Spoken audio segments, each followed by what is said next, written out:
மக்களுக்கு நல்லது பண்ணுறதுக்கு அரசியலுக்கு வாங்கடா. முன்னாடி வந்து யாரும் வந்து பீக்கில் இருக்கும் போதே அரசியலுக்கு போயிட்டு இதுதான் என் கடைசி படம்னு சொன்னது யாராவது சொல்லியிருக்காங்களா? இப்போ கமல் கூட அரசியலுக்கு வந்தார், இதுதான் என் கடைசி படம் சொன்னாரா? சரத்குமார் வந்து அரசியலுக்கு வந்தார், இதுதான் என் கடைசி படம் சொன்னாரா? அரசியலுக்கு வந்த அத்தனை பேர் யாருமே வந்து இதுதான் என் கடைசி படம் எம்ஜிஆரே சொல்லலை. நான் சொல்கிறேன், எழுதி வச்சுங்க. இந்த படம் பொறுத்த வரைக்கும் பொதுவாகவே எல்லாருமே வந்து இந்த படத்தை பார்ப்பான். படமே ஒரு சர்ச்சையாச்சுல்ல, படத்தை வெளியே எல்லாருக்கும் தெரியாது. ஆமாம், படம் வெளியே வர என்ன ஒரே ஒரு பிரச்சனைன்னு கேட்டிங்கன்னா, இது வந்து பகவத் கேசரியோட ரீமேக்கு, பாலையா படத்தை ரீமேக்குன்னு சொன்னாங்க. அந்த ஒரே ஒரு வருத்தம் தான் எனக்கு. ஏன்னா எனக்கு வந்து படம் பார்க்கும்போது எனக்கு பாலையா ஞாபகம் வந்துடக்கூடாது, அதுதான் நான் மைண்டில் வச்சுட்டுருக்கிறேன். படம் பார்க்கும்போது வந்து பாலையா படம் ஞாபகம் வந்துச்சுன்னா அதனாலே நான் அந்த பகவத் கேசரி நீங்கள் பார்த்துங்க, அந்த படத்தை பார்த்த மாதிரி சில பேர் சொன்னாங்க. நீங்கள் என்ன வந்து ஜனநாயகன் பார்க்குறோமா, நீங்கள் பகவத் கேசரி பார்த்துருங்க, நீங்கள் ஜனநாயகன் பார்த்த மாதிரினாங்க. அதுக்காகவே நான் அந்த பகவத் கேசரி படத்தை பார்க்கல. இந்த படத்தை வந்து அஜித் ரசிகர்கள் எல்லா ரசிகர்களுமே பார்ப்பாங்க. இப்போ சமீப காலமாக விஜய் குறித்து பல செய்திகள் வந்து வட இந்தியாவில் வந்து ஹிந்தியில் மொழிபெயர்ப்பு பண்ணி, உங்களுக்கு தெரியும் நினைக்கிறேன், ஹிந்தியில் மொழிபெயர்ப்பு பண்ணி பல பேர் வந்து யார் விஜய் யார் விஜய் யார் விஜய் யார் விஜய் யார் விஜய் யார் விஜய் யார் விஜய்ன்னு சொல்லிட்டு இவர் தான் அவர் அன்றைக்கி சொல்லலை. தமிழ்நாட்டில் ஒருத்தர் முதலமைச்சர் ஆகிட்டு வந்து காலையில் 8 மணிக்கு வந்துட்டு ராத்திரி 10 மணிக்கு போகிற சொல்ல, அது இவர் தான், அவர் படம் தான் வந்திருக்கு. படமே வந்து பெரிய வெற்றி அடையணும். எப்படியும் தமிழ்நாட்டில் ஒரு அசைக்க முடியாத ஒரு அரசியல் தலைவர்னு உருவாயாச்சு. இப்போ அடுத்த கட்டமாக வந்து தேசிய அரசியலில் பயணம். வணக்கம். வணக்கம். ஜனநாயகம் படம் வந்து ரிலீஸ் ஆக போகுது. அது வந்து தளபதி டிக்கெட்லாம் வந்துச்சா? தளபதி ரசிகர் மத்தியில சோகமாக சொல்றீங்க. நாளைக்கு ஜனநாயகம் படம் வந்துடுச்சு, சந்தோஷமா சொல்லுங்கம்மா. சந்தோஷமா தான் நான் பேசுறேன். தளபதி ரசிகர் மத்தியில இத்தனை நாள் எதிர்பார்த்த ஒரு படம், இன்னும் இப்ப வேற முதலமைச்சரா வேற ஆயிருக்காரு விஜய் அவர்கள். ரொம்ப எதிர்பார்ப்புக்கு அப்புறம் இப்போ ரிலீஸ் ஆக போகுது. எப்படி பாக்குறீங்க இதை? இல்ல எதுக்கு எங்க வீட்டில் சொல்லித்தான் ஆகணும், வேறு வழி இல்லாமல். எங்கள் வீட்டில் இதே மாதிரி இருக்குன்னா ஒருத்தர் வந்து விஜய் ரசிகை அவங்க என்னன்னு கேட்டால், இந்த ஜனநாயகர் படம் வருது, இந்த டிக்கெட் வேறு வேணும், ஃபஸ்ட்டு டே யார்கிட்ட எப்படி வாங்குறதுன்னு தெரியல. என்ன அவங்க அண்ணங்கிட்டலாம் டிஸ்கஸ் பண்ணுறாங்க அப்படின்னு சொல்லிட்டு கொஞ்சம் வெயிட் பண்ணேன், நான் பேசிட்டு வரேன்னு சொன்னேன். அவங்க இருந்தாக்கா அப்பா கிட்ட கேட்டால் பெரிய பிரச்சனை ஆகிடும், அப்படி ஒரு எண்ணம் இருக்குது. ஜனநாயகம் போன டிக்கெட் வந்து அப்பா கிட்ட கேட்டோம்னா அப்பா வந்து ஏதாவது கோவப்படுவாரோ அப்படின்ற ஒரு எண்ணத்தில் வந்து கேட்டால் கேட்கல. ஆனால் கசபசன்னு சவுண்டு கேட்டு இருக்கு. என்னன்னு கேட்டீங்கன்னா, டேட் நெருக்க ஒரு கசகசன்னு ஓடிக்கிட்டு இருக்கு வீட்டுக்குள்ளேயே, ஒரு 3-4 பேருக்குள்ள. என்னன்னு கேட்டால், ஆனால் பேர் வந்து விழுந்துருச்சு, என்னன்னா ஜனநாயகன், அது மட்டும் காதில் வந்து விழுந்துருச்சு. அது மாதிரி இப்போ எல்லாரும் வீட்டையும் இப்போ வந்து கேட்டால் இந்த ஜனநாயகன் படத்தை பார்க்கணும். எனக்கு என்ன பயன்னு கேட்டிங்கன்னா, அந்த ஃபர்ஸ்ட் டே தேட்டரில் இருந்து எப்படி இருக்கும், ஒரு அமைதியாக வந்து ஸ்மூத்தாக போனால் பிரச்சனையே இல்லை இல்லையா? தமிழ்நாடு முழுவதும் வந்து பார்த்திங்கன்னா எங்கேயாவது ஒரு இடத்துல வந்து எதுவும் வந்து அசம்பாவிதம் நடந்துடக்கூடாதுல்ல, அது வந்து ஒரு கவனமாக. நம்மக்கிட்ட நிறைய பாடங்கள் இருக்குது ஏற்கனவே இல்லையா? இந்த கூட்ட நெரிசல் சொன்னாலே பயமாக இருக்குது. இப்போலாம் இயல்பு தானே இது, கூட்ட நெரிசல் சொன்னால எங்கேயும் ஓடிட, படம் எங்கேயும் போயிட போகிறதில்ல, ஜனநாயகன் எங்கேயும் போக போகிறதில்ல. இங்கே இருக்க வராருன்னா சட்டமன்றத்தில் இல்ல கோட்டையில இருக்க போறாரு அல்லது தியேட்டர்ல இருக்க போறாரு. முன்னாடியாச்சும் ஒரு ஆப்ஷன் தான் இருந்துச்சு. ஆமா, நான் என்ன சொல்றேன்னா, இந்த ஜனநாயகம் பார்க்க முடியல, அங்க போங்க, செக்ரட்டரியில போங்க, அங்க போய் பாருங்க. அதாவது இந்த கூட்ட நெரிசல் இல்லாமல் இருந்தால் சரி இல்லையா? அதனால அப்படிதான் என் பார்வை நான் சொல்றேன்னு கேட்டேன். ஏன்னா இந்த புஷ்பா 2 படத்தெல்லாம் வந்து பார்த்தீங்கன்னா கூட்ட நெரிசலில் போயிட்டு முதல் நாள் காட்சியெல்லாம் வந்து தேவையற்ற விஷயம், அது அநியாயமான இது, அந்த சம்பவம். அந்த மாதிரி எனக்கு இந்த கூட்ட நெரிசல்னாலே வந்து பார்த்தீங்கன்னா எனக்கும் பார்க்கணும் ஆசையாக தான் இருக்குது. ஆனால் வந்து ஒரு 3 நாள் போட்டு பார்த்துக்கலாம் பொறுமையா அப்படின்ற எண்ணத்தில் தான் நான் இருக்கிறேன். எனக்கு இந்த எப்போவே இந்த கூட்ட நெரிசலில் போய் இந்த ஹோட்டலில் போய் கூட்ட நெரிசலில் போய் சாப்பிட்றது, இந்த கோயிலில் இந்த கூட்ட நெரிசலில் போய் நிற்கிறது, இந்த கூட்ட நெரிசல்னாலே எனக்கு நமக்கு ஏற்கனவே அலர்ஜி. அதுவும் இப்போ இந்த கரூர் சம்பவத்துக்கு பிறகு வந்து பார்த்தீங்கன்னா ஐயோன்ற மாதிரி தான் இருக்குது. ஆமாம், அதனால எனக்கு என்ன ஃப்ரீயாக ஆகிட்டோம், ஒரு 3 நாள் போனால் ஃப்ரீயாகிட போகுது. அதனால் நான் மண்டே பிளான் பண்ணியிருக்கேன். நெக்ஸ்ட் மண்டே வந்து நம்ம இந்த விமர்சன பார்வையோட பார்ப்போம் இல்லையா படத்தில். அதாவது நான் நேரடியாக சொன்னான்னு கேட்டால் குற்றம் குறைய பார்ப்போம் இல்லையா? ஸோ அதனால நம்ம வந்து கேட்டால் மண்டே போகிறது தான் சரியாக இருக்கும். இந்த கூச்சல் குழப்பத்தில் வந்து பார்த்திங்கன்னா வந்து, ஏன்னா நமக்கு ஏற்கனவே வந்து கசப்பான அனுபவங்கள்லாம் இருக்குது. சிவகாசிக்கு போயிட்டு வந்து சிக்கி சின்னாபின்னமாகி வெளியே உள்ளபடியே குடும்பத்தோடு போயிட்டு சிவகாசிக்கு போயிட்டு ரொம்ப கஷ்டப்பட்டு வந்தோம் வெளியில். ஏன்னா அவ்வளோ வந்து கூட்ட நெரிசல் நெருக்கடி வந்து பார்த்தீங்கன்னா வந்து ஒரே அமக்கலம் சவுண்டு, ஒரே பசங்க கத்தி கித்தி ஒரே அமக்கலம். ரொம்ப ஃபேமிலியோட போனவங்களாம் ரொம்ப கஷ்டப்பட்டோம். இந்த இந்த ஃபர்ஸ்ட் டே போகிறதுன்றது சிக்கல் தான் எப்பவுமே. கேஷுவலாக 2 நாள் 3 நாள் கழிச்சு பொறுமையாக போய் பார்க்கலாம். இப்போ இந்த படத்துக்கு வந்து டிக்கெட் வந்து இப்பயே ஃபுல்லா காலி ஆயிருச்சு அப்படிங்கிற மாதிரி ஒரு பேச்சுகள் வந்துகிட்டு இருக்கு. இது வரைக்கும் வந்து உள்ள எதிர்பார்ப்பு ஏற்கனவே, ஆனால் அது லீக் ஆயிருச்சு, ஜனநாயகம் வந்து முன்னாடியே லீக் ஆயிருச்சு அப்படிங்கிற ஒரு பேச்சு போனாலும் அந்த ரசிகர்கள் மத்தியில் இப்போ அந்த போஸ்டர் ஒட்டுறது என்ன, அந்த ஆரவாரமா? இல்லைம்மா, இதெல்லாம் புதுசு தானேம்மா. இப்போவுமே இப்போது இதுக்கு முன்னாடி வந்து யாரும் வந்து பீக்கில் இருக்கும் போதே அரசியலுக்கு போயிட்டு இதுதான் என் கடைசி படம்னு சொன்னது இருக்குது. யாராவது சொல்லியிருக்காங்களா? இப்போ கமல் கூட அரசியலுக்கு வந்தார், இதுதான் என் கடைசி படம் சொன்னாரா? சரத்குமார் வந்து அரசியலுக்கு வந்தார், இதுதான் என் கடைசி படம் சொன்னாரா? நம்ம யோசிக்கணும் இது முதல்ல. இப்போது டி ராஜேந்திரா இருக்கட்டும், அரசியலுக்கு வந்த அத்தனை பேர் யாருமே வந்து இதுதான் என் கடைசி படம். எம்ஜிஆரே சொல்லலை தெரியுமா? எத்தனை பேருக்கு தெரியும்? எம்ஜிஆர் இதுதான் என் கடைசி படம்லாம் சொல்லவே இல்லை. அவர் துண்டு துண்டாக விட்ட படம் ஒரு 4 படம் இருந்துச்சு, ஆனால் அதை முடிக்க முடியல. மொரார்ஜி தேசாய்க்கு கடிதம் எழுதினார். இதெல்லாம் வந்து வரலாற்று புத்தகங்களை படித்தா தான் தெரியும். இதுக்கெல்லாம் எங்கே ஆதாரம்லாம் கேட்காதீங்க. மொரார்ஜி தேசாய் நான் போய் எழுப்பிட்டு வர முடியாது. ஆனால் உள்ளபடியே இவர் போய் கேட்டது உண்மை, எம்ஜிஆர் போய் கேட்டது உண்மை. அந்த 4 படங்கள் விட்டு போன படங்களை முடிக்கணும்னு சொல்லி போய் கேட்கும்போது அப்போ ஒருவேளை அனுமதி வாங்கணும் என்ற நிலைப்பாடு இருந்ததான்னு எனக்கு தெரியல. ஆனாலும் ஒரு புத்தகத்தில் நான் படித்தேன், முதலமைச்சர் அதாவது எம்ஜிஆர் அவர்கள் போய் மொரார்ஜி தேசாய் கிட்ட போயிட்டு நான் வந்து இந்த படத்தெல்லாம் நான் முடிச்சு கொடுக்கணும், ஸோ தயாரிப்பாளர் நஷ்டமாயிடுறாங்கன்னு சொல்லும்போது அப்போ வந்து மொரார்ஜி தேசாய் வந்து பிரதமர் வந்து அட்வைஸ் பண்ணி அனுப்பிச்சாராம் எம்ஜிஆருக்கு, வேண்டாம். ஏன்னா ஒரு சினிமாவுக்கு வந்த பிறகு பார்த்தீங்கன்னா அந்த சினிமா என்பது பொழுதுபோக்காக பார்க்கப்பட்ட காலம், அது கலையாக பார்க்கப்பட்ட காலம் கிடையாது. அப்போ வந்து அட்வைஸ் பண்ணி அனுப்பினதாக சொல்கிறாங்க. ஸோ அப்படி இருக்கும்போது யாருமே வந்து எம்ஜிஆர் உட்பட யாருமே இதுதான் என் கடைசி படம்லாம் டிக்ளேர் பண்ணவே கிடையாது. இதில் ஒரே ஒரு இப்போ ஏன் அதர் ஸ்டேட்டில் கூட நீங்கள் எடுத்துங்க, இதுதான் என் கடைசி படம் சொல்லி வந்து யாருமே சொல்லவே கிடையாது. அது பவன் கல்யாணம் எடுத்துங்க, என்டி ராமாராவ் எடுத்துங்க, யாருமே. அப்போ இங்கே வந்து ஒரு பீக்கில் இருக்க நடிகர் இதுதான் என் கடைசி படம்னு சொல்லி ஒரு முதல்ல சொல்லலை, அதுக்கப்புறம் படம் வந்த பிறகு சொன்னார். ஃபஸ்ட்டு எல்லாம் படம் ஷூட்டிங் முடிக்க வரைக்கும் கூட சொல்லவே கிடையாது. எல்லாம் மற்றவங்க தான் சொல்லியிருந்தாங்க. கடைசியாக படம் வந்து ரிலீஸ் ஆகாத இந்த பிரச்சனை ஆகும்போது இது என்னுடைய கடைசி படம் அப்படின்னு சொல்லி சொன்னதெல்லாம். விஜய் அவர்கள் வந்து ஏற்கனவே சொல்லிட்டாங்க இதான் என்னுடைய கடைசி படம் அப்படின்னு. ஏற்கனவே சொல்ல, அந்த படம் பிரச்சனையில சிக்கின பிறகு அதுக்கப்புறம் வந்து சொன்னாரு இது என்னுடைய கடைசி படம். சில பேர் என்ன சொல்றாங்க அப்படின்னா இந்த படம் வந்து திருட்டுத்தனமா ரிலீஸ் ஆனுச்சு இல்லையா, அதனால விஜய் அவர்கள் வந்து திரும்ப ஒரு படம் எடுக்க வாய்ப்பு உண்டு. அது மாதிரி வந்து அவர் சொல்லலை. இப்போ இந்த மேட்டரை இந்த விஷயத்த சொல்ல அப்படி ஒரு செய்தி உலாயிட்டு இருக்கு. என்னன்னு கேட்டால் அந்த படம் ரிலீஸ் ஆகாத பண்ணிட்டாங்க, அதனால வந்து அந்த தயாரிப்பாளருக்கு நஷ்டப்படாமல் இருக்கிறதுக்கு நான் இன்னொரு படம் சொல்லிட்டு அப்படி சொல்லப்பட்ட கதை தான் இருக்குது. இப்போ தான் அந்த தயாரிப்பாளரே வந்து பார்த்தீங்கன்னா வந்து பெரிய ஜாக் பாக்ட் அடித்து நேராக வந்து டெல்லியில் போய் வந்து தமிழ்நாட்டு பிரதிநிதியாக போய் உட்காந்துட்டார்ல. இதை விட என்ன ஒன்றும் அவர் நினச்சி பார்க்க முடியாத ஒரு பதவி தானே அது. ஸோ அதனால் வந்து அவர் நஷ்டப்பட்டார் கஷ்டப்பட்டார்லாம் சொல்ல முடியாது. அதோட முடிஞ்சிச்சு. எனக்கு தெரிஞ்ச வரைக்கும் விஜய் வந்து இந்த சினிமா கரியரை இதோட முடிச்சுட்டு அது வந்து முழு நேரம் அரசியல் பண்ணும். 2வது இது இப்போ இந்த கெரியரே ரொம்ப பெருசு இல்லைம்மா. முதலமைச்சர்ன்ற கெரியரு அது கெரியர்னு தான் நம்ம சொல்லணும், சரிங்களா? ஆனால் அது பெருசு தானே. இப்போ இருக்கிற அந்த பணிகள், அந்த பதவி, இதை கடந்து வந்து பார்த்தீங்கன்னா தேசிய அரசியலில் வந்து பயணம் அப்படின்னு எப்படியும் தமிழ்நாட்டில் ஒரு அசைக்க முடியாத ஒரு அரசியல் தலைவர்னு உருவாயாச்சு.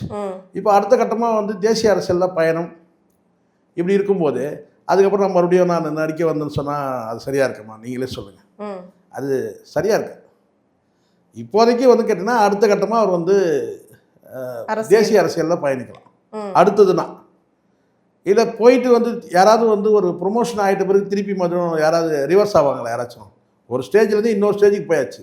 இப்போ சினிமாவை விட்டுட்டு அரசியல் வந்து ஒரு உயர்ந்த பதவியை அடைஞ்சிட்ட பிறகு திருப்பி நான் சினிமாவுக்கு போவேன்னு சொல்ல மாட்டாங்க. அது எம்ஜிஆர் அப்போ எதுக்காக கேட்டோம்னா ஒரு 4 படம் பெண்டிங்கில் இருந்ததுனால இதை முடிச்சு கொடுக்கணும்னு சொல்லி கேட்டிருக்காரு. அது வந்து டெடிக்கேஷன் அது. ஆனால் இவருக்கு அந்த மாதிரி இல்லையே. அவர் ஏற்கனவே சொல்லிட்டார் நான் இருக்கிற படங்களை முடிச்சு கொடுத்துன்னு சொல்கிறாரு. ஆல்ரெடி எதுவும் பெண்டிங் எதுவுமே படம் கிடையாது. இப்போ பெண்டிங் இருந்தால் கூட நான் சொல்லலாம் ஒரு படம் பெண்டிங்கில் இருக்குன்னு சொல்லிட்டு பெண்டிங் இருக்குது. இப்போ இனிமேல் ஒரு படத்தை ஒத்துக்கிட்டு நடிக்கிறதுன்றது வந்து அப்போ ஏற்கனவே இருக்கிற வந்து பொலிட்டிக்கல் கேரியர் வந்து அதுவும் அஃபெக்ட் ஆகலை. இருக்கிறதே 24 மணி நேரம் தான் நம்ம மொத்தமே.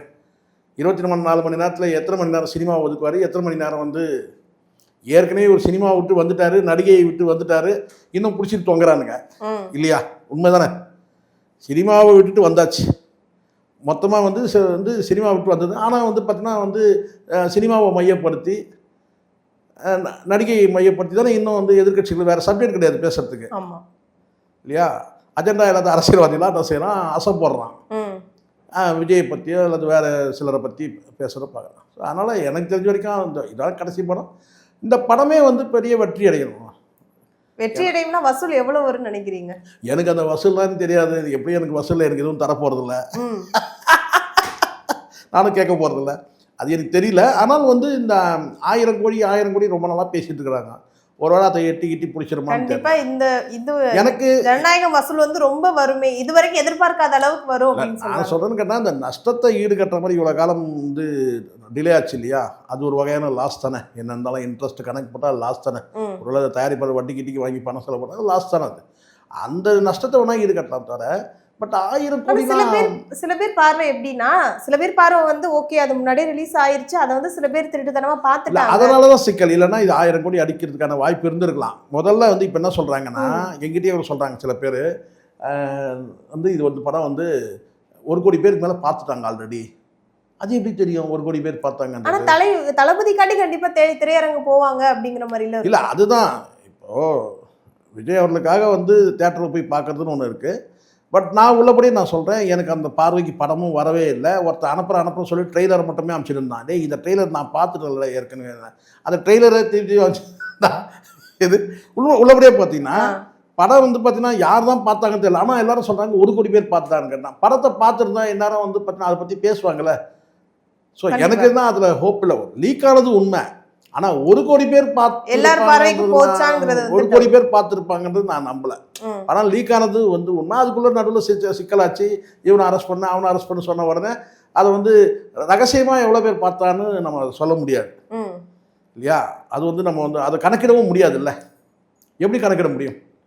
இப்போ பார்த்துட்டு லைக் பண்ணால் கூட சொல்லலாம். ஒரு வீடியோ ஒன்று வருது, ஒரு லீக் ஆகுதுன்னா அதை லைக் கொடுத்தாக்கா இத்தனை பேர் லைக் கொடுத்தாக்காக இருந்துச்சு கனெக்ட் பண்ண முடியும். லைக் பண்ண. பட்டு அது எப்படி வியூவர்ஸில் வந்து எப்படி கணக்கு எடுக்கிறாங்கன்றது எனக்கு ஒன்றும் புரியவே இல்லை. ஒருவேளை வியூவர்ஸ் இந்த ஜென்ரலாக வந்து வீடியோலாம் பார்த்தா வியூவர்ஸ் காட்டுதில்லை, அந்த மாதிரி ஏதாவது பார்த்துருப்பாங்களான்னு தெரியல. அது அவங்க அதிகாரப்பூர்வமாக வந்து ஒரு சேனலில் வெளியிட்டால் தானே அந்த வியூவர்ஸ் எடுக்க முடியும். எனக்கு அது புரியல. எனக்கு உள்ளபடி எனக்கு புரியல. எப்படி 1 கோடி பேர் பார்த்தாங்கன்றதை இவங்க வந்து கணக்கெடுத்து சொல்கிறானுங்க அப்படின்றது டவுட்டாக இருக்குமே. சார் எப்படி இருந்தாலும் வந்து பார்த்தீங்கன்னா ஒருவேளை அப்படி ரிலீஸ் ஆகாமல் லீக் ஆகாமல் வந்து படத்தை ரிலீஸ் பண்ணிட்டாங்கன்னா அப்போ வேணால் ஒரு 1000 கோடி அடிச்சிருக்கிறது வாய்ப்பு இருக்குது. பட் இப்போ வந்து அது எனக்கு தெரியல. இந்த எதை வச்சு சில பேர் சொல்கிறாங்க 1000 கோடி சும்மானாச்சும் வந்து ஒரு பூஸ்ட் பண்ணுறதுக்காக இப்போ தான் அப்படி தானே இப்போ ஏமாற்றிட்டு இருக்கிறானுங்க. எப்படி பார்த்தாலும் வந்து ஒரு ஏமாத்துறதுக்குன்னு ஒரு கூட்டம் இருக்குது. இதை சொல்லி அதை சொல்லி இந்த ரசிகர்களை உசுப்பேத்தி ரணகலமாக்கி அதன் மூலமாக இவங்க வியூவர்ஸை பார்த்துறானுங்க. எனக்கு அதில் ஹோப், எனக்கு நம்பிக்கை இல்லை. நம்பிக்கைன்னா 1000 கோடி அடித்தா நமக்கு ஒன்றும் பிரச்சனை கிடையாது. அது தயாரிப்பாளருக்கு போக போகுது, விஜய்க்கு சம்மந்தப்பட்டவங்களுக்கு போக போகுது, நமக்கு ஒன்றும் வர. ஆனால் அதே சமயத்தில் பூஸ்ட் பண்ணுறதுன்னு ஒன்று இருக்குல்ல, அந்த வேலையை செய்யக்கூடாதுல்ல. எனக்கு தெரிஞ்சு படம் வந்து பார்த்தீங்கன்னா வந்து கண்டிப்பாக வந்து ஒரு வாரத்துக்கு டைட்டாக ஓடும் எல்லா தியேட்டர்லையும். எவ்வளோ கலெக்ஷன் வந்து பொறுத்து வந்து பார்க்கலாம். எவ்வளோ சில்லற எண்ணி எத்தனை கோடி வருது, 500 கோடி 600 கோடி வருமானது கண்டிப்பாக ஒரு 500 கோடி தாண்டி வரும். ஆனால் 1000 கோடின்றது நம்மளால் நம்ப முடியல. அது எத்தனை, ஏன்னா பல மொழி அப்படிலாம் வந்து உங்களுக்கு ஓவர்சீஸில் எவ்வளோ வருதுன்னு பார்க்கணும், வெளிநாட்டில் வந்து எவ்வளோ கலெக்ஷன் ஆகுது அதை பார்க்கணும், இங்கே எவ்வளோ வருதுன்னு பார்க்கணும். ஏன்னா தமிழ்நாட்டை கடந்து மற்ற இடத்துல வந்து பார்த்தீங்கன்னா பெங்களூரில் சில தேட்டர்லாம் வந்து காலியாக தான் இருக்குது. அந்த ஆன்லைன் புக்கிங்கில் பார்க்கும்போது காலியாக தான் இருக்குது பெங்களூரில். ஸோ அதர் ஸ்டேட்டில் போகாதில்ல. இப்போ காந்தாரா போட்ட படங்கள் வந்து 1000 கோடி அடிச்சதுன்னா அதோடைய வந்து தியேட்டர் இருக்கு இல்லையா, கவுண்டிங் இருக்குல்ல. இப்போ புஷ்பா 2 வருதுன்னு சொன்னால் புஷ்பா 2 வந்து இங்கே தமிழ்நாடு ஒரு 4 மொழியில் எடுக்கும்போது ஹிந்திலையும் சேர்ந்து ரிலீஸ் ஆகும்போது பெருசாக வரும். இது பொறுத்த வரைக்கும் வந்து பெருசாக பாலிவுட்டில் வந்து பெருசாக போகிறதுக்கான வாய்ப்பு இல்லை. இப்போ அந்த படத்தை பாலிவுட்டில் வந்து பார்க்கணுன்றதுக்காக அப்படின்னு சொல்ல முடியாது.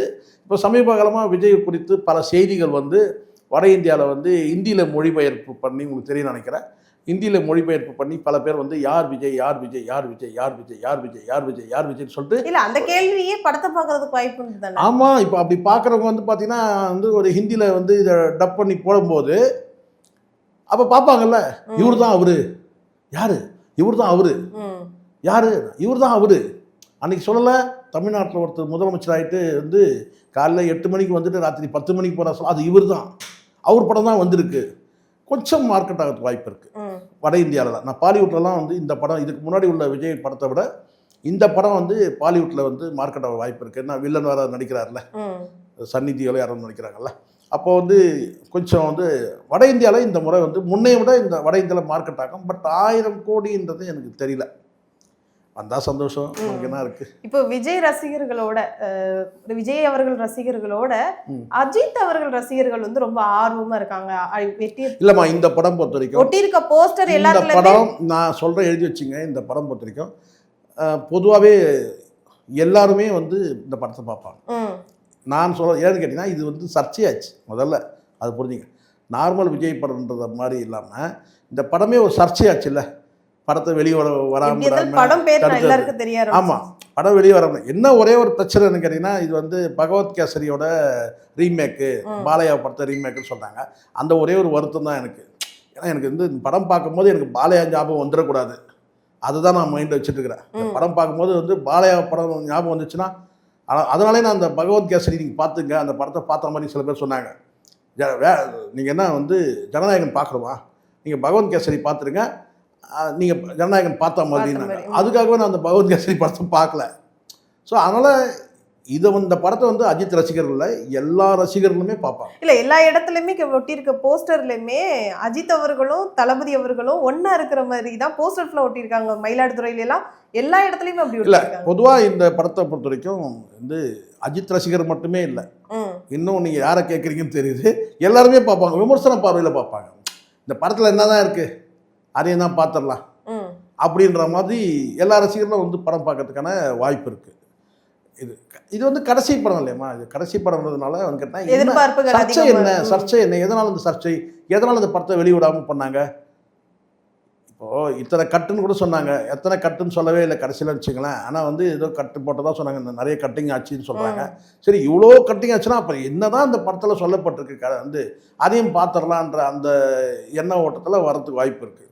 அதாவது இந்த ரசிகர், இவர் ரசிகர், அவர் ரசிகர், சிவகார்த்திகேயன் ரசிகர் பார்க்க மாட்டாங்களா, தனுஷ் ரசிகர்கள் பார்க்க மாட்டாங்களா, அஜித் ரசிகர் மட்டும்தான் பார்ப்பாங்களா? ஏன்னா ரஜினிகாந்த் ரசிகர்கள் வேணால் கொஞ்சம் அந்த கோபத்தில் இருக்கிறாங்க, அவங்க வேணால் ஏன்னா அடுத்தடுத்து தேவையில்லாமல் அவங்கள சீண்டிக்கிட்டே இருந்ததுனால அவங்க வேணால் பார்க்க வந்து அவாய்ட் பண்ணலாம். ஆனால் வந்து மற்ற ரசிகர்கள் இருக்கிறாங்க, தனுஷ் ரசிகர், சிம்பு ரசிகர்கள் பார்க்க மாட்டாங்களா? ஸோ அதனால் வந்து படம் வந்து அந்த அமௌண்ட்டை என்னால் அக்கௌண்ட் பண்ணி சொல்ல தெரியல. 1000 கோடி வரும், 800 கோடி வரும், 900, இதுக்கெல்லாம் வந்து ஒரு 3 பேர் இருக்கிறாங்க. எது இந்த கோல்டு காயின் கும்பல், அவங்க வேணால் சொல்லுவாங்க. ஆனால் படம் வந்து பார்த்திங்கன்னா வந்து சக்ஸஸ்ஃபுல்லாக போகும் தான் நினைக்கிறேன். இங்கே சில புக்கிங் வரும்போது சிலது வந்து பாசிட்டிவாக வருது, இவ்வளோ புக்கிங் ஆகிருக்குன்னு சொல்லிட்டு. இன்னும் நமக்கு நாட்கள் இருக்குல்லம்மா, நாளை ஒரு நாள் இருக்குது, அதுக்குள்ளே தேட்டர் இருக்கு. ஆமாம், அதனால் வந்து பார்த்தீங்கன்னா வந்து தேட்டர் ஹவுஸ்ஃபுல்லாக ஓடிட்டு இன்னும் டேட்டு நெருங்க இப்போ வந்து விடுமுறை நாட்கள் ஒன்று இருக்குமா. நாளைக்கு என்ன ஒர்க்கிங் நல்லா புரியணும் சில பேருக்கு. நாளைக்கு வந்து ஒர்க்கிங் டே, ஃபஸ்ட்டு அதை புரியணும். இதே சண்டே பாருங்கள், சண்டே ஃபுல்லாக வந்து நிரம்பிடும். லீவ் நாள் வேணும்ல படம் பார்க்கறதுக்கு, லீவ். இப்போ வந்து ரசிகர்கள் வேணால் வருவாங்க, ஜென்ரல் ஆடியன்ஸ்லாம் வந்து பார்த்தீங்கன்னா சண்டேல தான் வரதுக்கு வாய்ப்பு இருக்குது. அதுவே என்ன கேட்டால் அவாய்ட் பண்ணிக்கணும். ஏன்னா சண்டேல வந்து பெரும் கூட்டம் வரும், அதுக்கு தேவையில்லாமல் எதுவும் வந்து பிரச்சனை ஆகிடக்கூடாது. அதெல்லாம் பொறுத்த வரைக்கும் கேட்டால் அழகாக பொறுமையாக ஒரு 3 நாள் 4 நாள் இருந்து படம் எப்படியும் 10 நாளைக்கு மேலே வந்து ஃபுல்லாக இருக்கும் போது எல்லா தேட்டையும் இருக்க தான் போகுது ஒரு 10 நாளைக்கு இல்லையா. ஆனால் தான் தம்பி ஜேசன் வந்து அப்பாவுக்கு வழி விட்டுட்டு நான் செப்டம்பருக்கு வந்துக்கிறேன் அப்படின்னு சொல்லி வழி விட்டு போயிட்டாரு. அதனால் பொறுமையாக வந்து படம் வந்து வேறு படமும் ரிலீஸ் எதுவும் கிடையாதுமா, எனக்கு தெரிஞ்ச வரைக்கும் வேறு படம் எதுவும் ரிலீஸும் கிடையாது. அப்போ ஒரு 10 நாள் 15 நாள் எப்படியும் வந்து பொறுமையாக பார்க்கலாம். பார்க்க வந்தாலே பார்த்துட்டு இருப்பாங்க, எப்படியும் 2-3 நாளைக்கு. சண்டே வரைக்கும் டைட்டாக போகும். இப்போ சில இடங்களில் புக்கிங் ஆகும் இருக்குன்னா ஒர்க்கிங் டேன்னு ஒன்று இருக்குல்ல, ஒர்க்கிங் டேயில் வந்து எப்பவுமே வரும். இதே நைட் ஷோ பாருங்கள் ஃபுல்லாகிடும், ஈவினிங் ஷோ நைட் ஷோவில் ஃபுல்லாகும். ஸோ படம் வந்து நல்லாயிருக்கும். அவளோடு இருக்க நானும் வந்து ஆசையாக தான் இருக்கிறேன். ஆனால் அந்த ஃபஸ்ட் டே போயிட்டு நான் அனுபவப்பட்டதெல்லாம் போதுன்னு இருக்குது எனக்கு. அதுவும் கடைசி படத்தில் நம்ம வந்து சிக்கி சின்னாபிதமாகணும் அப்படின்னு சொல்லிட்டு. அப்போயாவது வயசு இருந்துச்சு. போக்கிரி படம் வரும்போது, சிவகாசி படம் வரும்போதெல்லாம் இப்போ ஓரளவுக்கு கொஞ்சம் வயசு இருந்துச்சு. இப்போ வேறு நம்ம போயிட்டு உள்ளே போய் மாட்டிக்கிட்டு அவசியமாகிடக்கூடாதுல்ல. அதுவும் வேறு என்ன பார்த்துட்டாங்கன்னு வச்சுங்க, சொல்ல முடியாது. உள்ளே ரவுண்டு கட்டினாலும் கட்டிடுவாங்க. இப்போ நம்ம தலைவர் தளபதிக்கு வந்து அகைன்ஸ்ட்டு அப்படின்னு சொல்லி கூட உள்ளே ரவுண்டு கட்டாங்கன்னா அதில் போகாமல் தான் சேஃப். தங்களின் பல்வேறு கருத்துக்களை வைந்தமைக்கு நன்றி. நன்றிம்மா.